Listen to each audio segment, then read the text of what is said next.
Bayangkan suasana kota Roma waktu itu. Orang-orang Kristen hidup dalam ketakutan. Mereka bisa ditangkap, mereka bisa kehilangan pekerjaan, bahkan bisa dibunuh hanya karena percaya kepada Yesus. Dan di tengah situasi itu ada dua perempuan, Trifena dan Trifosa.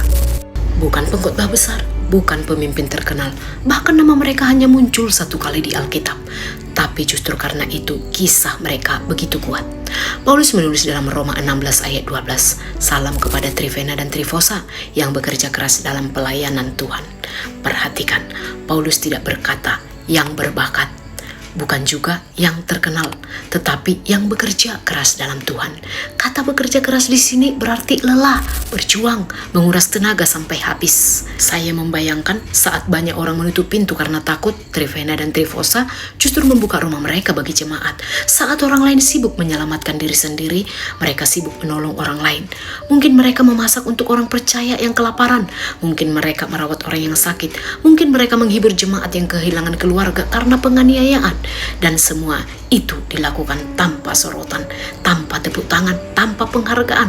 Tak ada yang upload serving for God today. Mereka melayani dalam hening, dan seringkali pelayanan yang sunyi itu paling melelahkan, karena yang membuat manusia kuat bukan pujian, tapi kasih. Mungkin ada malam ketika mereka menangis karena capek. Mungkin pernah merasa apakah yang kami lakukan berarti. Mungkin pernah juga merasa apakah yang kami lakukan ini berarti? Tetapi bertahun-tahun kemudian, di tengah banyak nama besar, Paulus justru menyebut nama mereka. Kenapa? Karena Tuhan tidak pernah melewatkan pengorbanan yang dilakukan dengan kasih. Dunia hanya melihat siapa yang bersinar di depan, tetapi Tuhan melihat siapa yang setia di belakang layar. Dan saya percaya saat Paulus menulis semalam itu, sebenarnya surga sedang berkata, aku melihat setiap lelahmu, aku melihat setiap air matamu, aku melihat setiap pengorbanan yang tidak diketahui siapa-siapa.